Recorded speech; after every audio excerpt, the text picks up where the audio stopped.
Okay, we're going to go back to work. We said once in the other video that there are many different things that you have to be aware of in terms of what kind of elements you might have in a circuit, and we're going to try to show you a couple of them.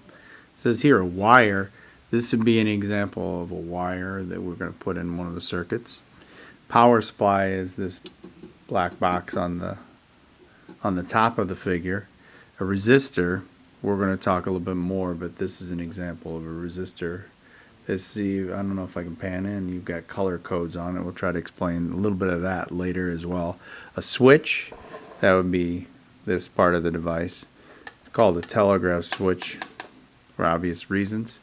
And then this device here, we're going to use, I have two of them, but one you could use as a voltmeter and the other as an ammeter. So that kind of serves the both cases, and in fact it also will measure resistance. So this device could be used as an ammeter, a voltmeter, or maybe you call it an ohm meter to measure resistance.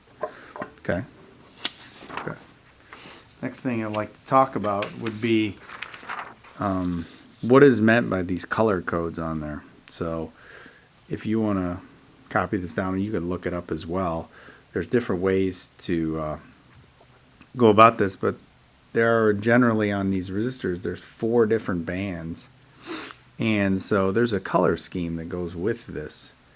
And so we're gonna take a little bit of time to take a look at that color scheme right here. I changed the view.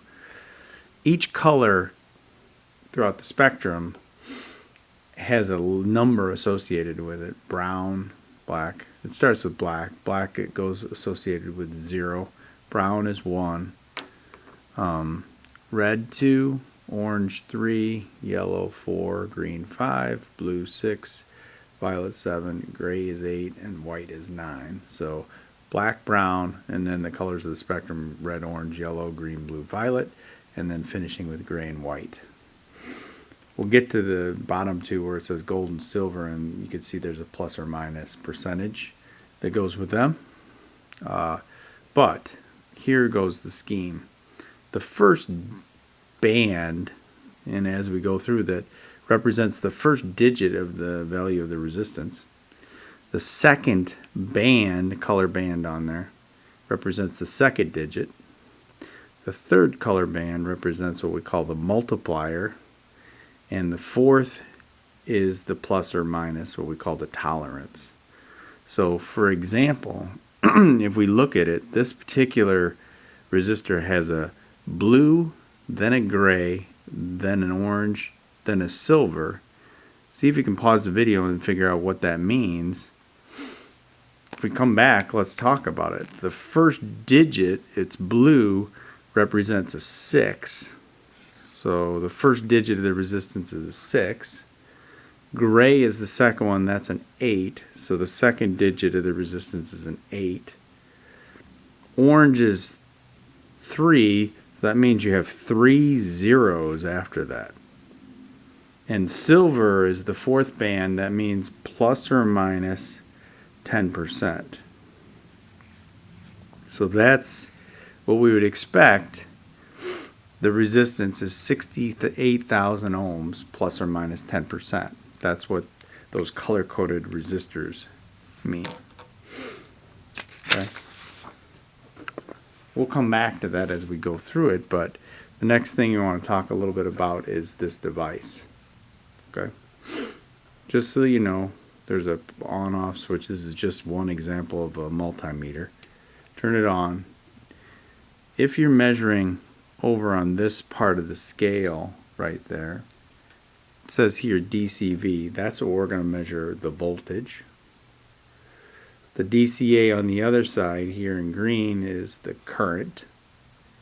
So that's direct current voltage, direct current amperage, if you will. They've got symbols like micro here in M. That's 10 to the negative 6. And M is milli, 10 to the negative 3. So those are really small amps. But the resistors, like in the case of what we just said, that's 68,000. That's a lot of resistance. You're going to have small currents then.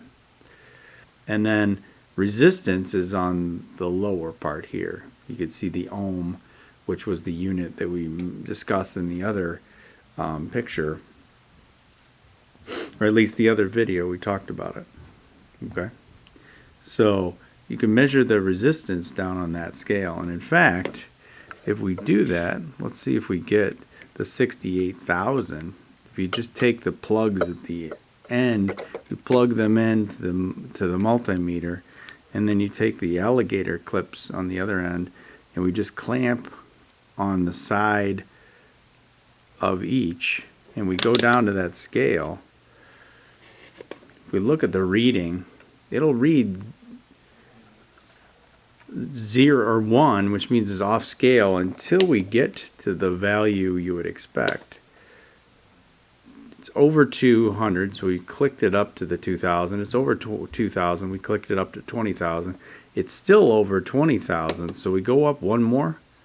Sure enough, they're measuring this on the 200,000 scale, so it's not quite up to 200,000. The number we get is 62.4. What that means is it's 62,400 ohms of resistance. Well, is that what we would have expected?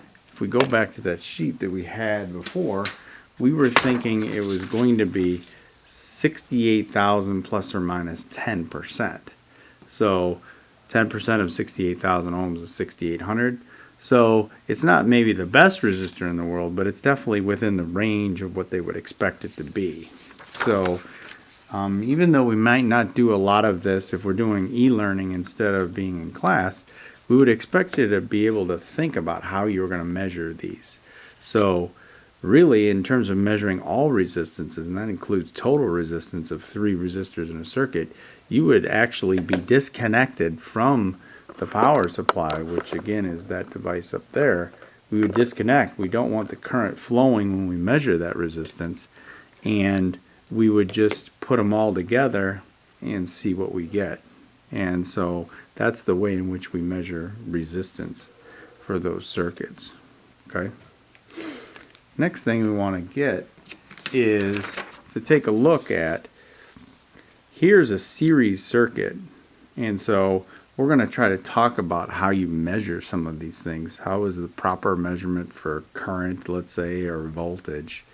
So let's say we had a 6-volt power supply connected to a switch, connected to 3 resistors, and I had the 3 resistors in place. We're going to put them up here and then connect back to the power supply. So we're going to try to see if I can maybe show, with the aid of all the equipment we have, how you might set all that up. So again, a power supply, a switch, the 3 resistors with a bunch of wires, and then we have our 2 multimeters that we can use, these 2, to figure out how we're going to measure current. So I'm going to use one to measure current and one to measure voltage, just to make it easier. I could switch back and forth with that same meter, but I'm going to try to see if I can do it with one for each. So it does not make a difference whether, when you're doing it, whether you use red wires, black wires. So I'm going to have wires of any color, and the color doesn't matter. So I'm going to plug from the power supply into the switch, and I'm going to go from the switch to, say, the first resistor. And if I keep adding wires, I think I have plenty here. I've got another wire. I will just piggyback to the next wire, the next resistor, and I keep going until I form a complete circuit. We've got the 3rd resistor now. I'm trying to keep it as much in the field of view as possible. I've got this 3rd resistor, and then my picture had it going straight back to the power supply, so there we are. Okay, so again, current's going to come out of the positive, and actually I have this backwards if I want to do it strictly according to the picture. I apologize if my hands are all over this picture, this video, but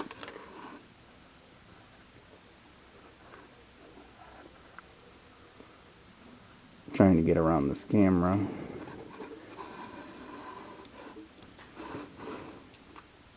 Here we go, almost there. Okay, so again, current comes out of the power supply, goes through the first resistor, goes through the second resistor, then the third resistor, and back to the power supply. What I need to do is then turn that on, set it up to some voltage, and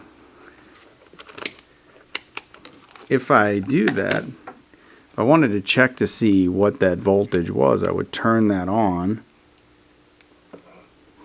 I could touch over here, and if I do that, see that it's measuring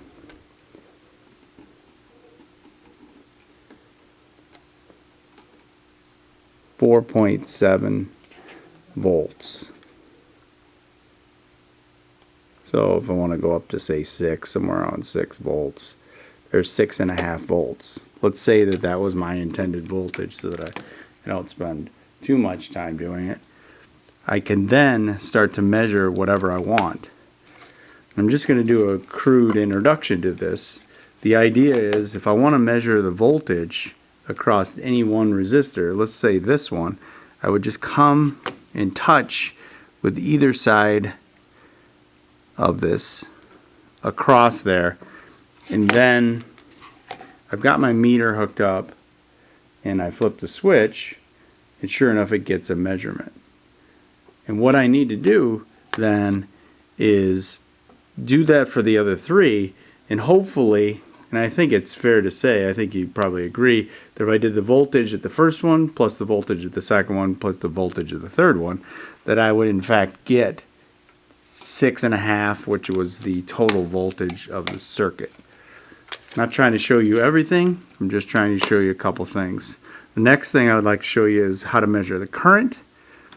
We said that you measured the energy usage from the outside. We say that's kind of across. That's how a voltmeter works, across the resistor. But when you measure current, you actually have to put an ammeter into the circuit.